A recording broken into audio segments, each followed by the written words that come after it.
I used to believe that love was simple. You find someone, you build a life together, and you hold on tight. For 2.5 years, that is what I did with Megan. We had a cozy apartment in Portland, Oregon. I bought an engagement ring hidden in my closet waiting for our anniversary. Then one night my phone buzzed. A text from an unknown number read, "She still loves me. You are just keeping my seat warm." I had no idea this was only the beginning. Before I continue, I would love to know where you are watching from tonight. Drop your city in the comments below. And if you enjoy stories about standing up for yourself and knowing your worth, go ahead and hit that like button and subscribe to the channel. Trust me, you are going to want to hear how this one ends. Now let me take you back to where it all started, to the day I met the woman I thought I would spend my life with. 3 years ago, I was just a guy who loved routine. Every morning before work, I stopped at this little coffee shop called The Grind. It sat on the corner of Burnside Street, tucked between a used bookstore and a flower shop. The place smelled like freshly roasted beans and cinnamon rolls. Soft jazz played from speakers mounted near the ceiling. I loved that place. It felt like a sanctuary before the chaos of my job as a software engineer. One Monday morning, I walked in and noticed someone new behind the counter. She had chestnut brown hair pulled back in a messy ponytail. Her smile lit up the entire room. When I ordered my usual black coffee, she grabbed a marker and wrote on my cup. I did not look at it until I got to my car. Instead of Christopher, she had written Crispy. I laughed out loud alone in my car like some kind of fool. The next morning I went back. She remembered me. "You are the crispy guy," she said with a grin. "And you are the barista who cannot spell," I replied. She laughed and something shifted in my chest. We started talking every morning after that. Just small conversations at first. She told me her name was Megan, that she had moved to Portland 6 months earlier, and that she dreamed of working in marketing for a big brand someday. I told her about my job, apologizing in advance for how boring it sounded. She shook her head and said she thought it was cute when I talked about code. 2 weeks later, I finally worked up the courage to ask for her number. She did not hesitate. She scribbled it on a napkin and slid it across the counter. "Took you long enough, Crispy," she said. I drove to work that day, feeling like I had won the lottery. That night I could not sleep. I kept looking at her number, wondering what to say, terrified of messing it up. Our first date was simple. We walked along Waterfront Park as the sun set over the Willamette River.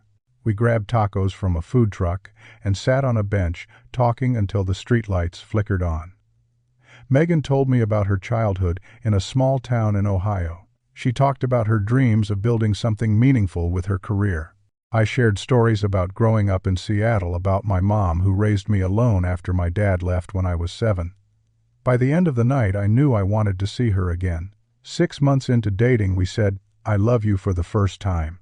It happened on a random Tuesday night. We were attempting to cook pasta together in my tiny kitchen. The sauce burned. The noodles stuck to the pot. We ended up ordering pizza instead, sitting on the kitchen floor, laughing at our disaster. She looked at me with tomato sauce on her cheek, and I just said it. "I love you, Megan." She did not miss a beat. "I love you too, Crispy." 2 months after that, she moved in. She brought her ukulele, her collection of scented candles, and a plant she insisted would thrive if I just believed in it. The plant died within 3 weeks, but we laughed about it. Everything felt easy. We developed routines. I made breakfast every morning while she brewed coffee. Friday nights were for movies on the couch. Saturdays we hiked the trails around Columbia River Gorge. I started thinking about forever. After 2 years together, I began saving for a ring. It took me 6 months of payments, but I finally bought a princess-cut diamond set in white gold. I hid it in an old shoebox at the back of my closet. My plan was to propose on our 3rd anniversary. I had it all figured out. Dinner at the restaurant where we had our first official date. A walk along the waterfront. Then I would get down on one knee and ask her to be my wife. I thought I had everything under control, but I did not see the cracks forming beneath the surface. About 4 months before everything fell apart, things started to shift. Small things at first. Megan began taking her phone into the bathroom with her. When I asked about it, she shrugged it off. "Just catching up with old college friends," she said. I believed her. Why would I not? This was the woman I trusted with my future. Then came the text I should not have ignored. One evening I was cooking dinner while Megan showered. Her phone sat on the kitchen counter. It buzzed. I glanced over without thinking. A message from someone saved as D. "Miss talking to you." That was all it said. When Megan came out, she picked up her phone, read the message, and deleted it without a word. "Who is D?" I asked, trying to sound casual. She smiled without looking up. "Oh, just Diana from work. She is so dramatic." I nodded. I let it go. Looking back, I wish I had pushed harder, but love makes you blind. It makes you want to believe the best in people, even when the evidence says otherwise. A few weeks later, I started noticing more patterns. Megan would slip out of bed in the middle of the night. I would wake up at 1 in the morning to find her spot empty. When I went to the living room, she would be on the couch whispering into her phone. The moment she saw me, she would end the call. "Just my mom," she explained. "She has been having trouble sleeping. We talk her through it sometimes." I wrapped my arm around her and led her back to bed. I trusted her completely. Then came the Saturday outings. Megan started having plans every Saturday afternoon. "Brunch with the girls," she would say, kissing my cheek before heading out the door. I did not question it. I spent those Saturdays playing video games online with Marcus, my best friend from work. It seemed normal. Couples did not have to spend every minute together. But one Saturday I called the restaurant she mentioned to make a surprise reservation for the following week. They told me they had no record of anyone named Megan booking a table there. Not that day. Not any day that month. I hung up with a knot in my stomach, but I told myself there had to be an explanation. Maybe she went somewhere else. Maybe she remembered the name wrong.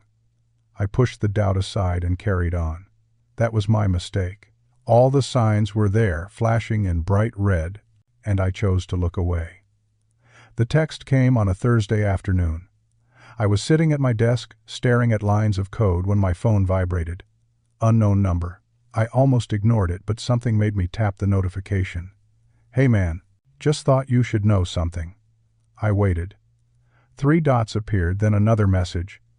"That girl you are living with, she still loves me. You are just keeping my seat warm until I am ready." My throat tightened. I read the words again and again.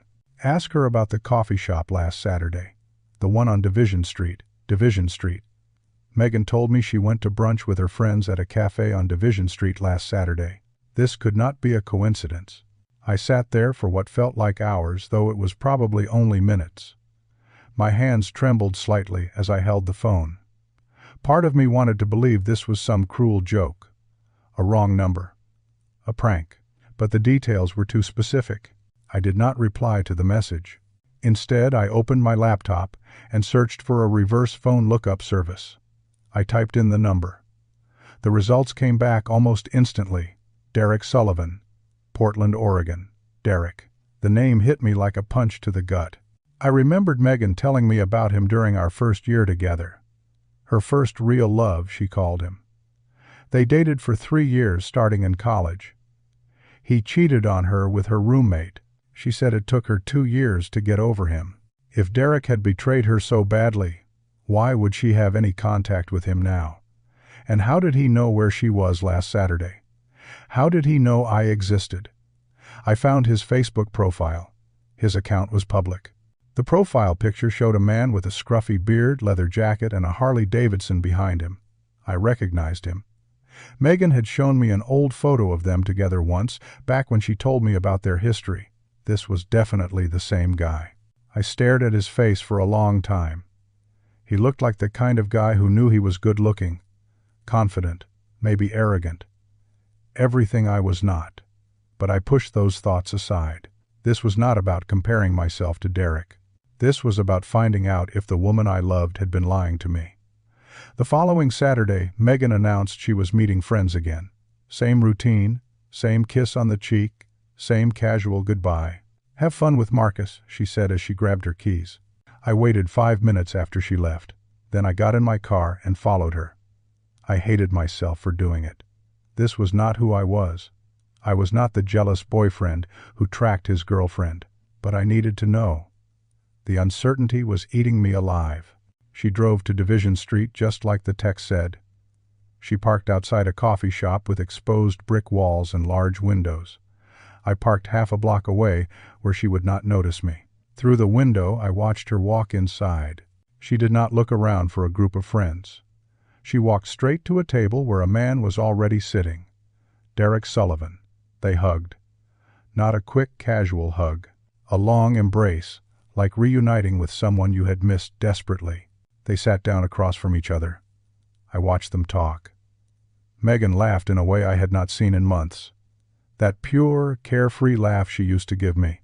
At one point, Derek reached across the table and took her hand. She did not pull away. Their fingers intertwined like it was the most natural thing in the world. When they finally stood up to leave, they hugged again.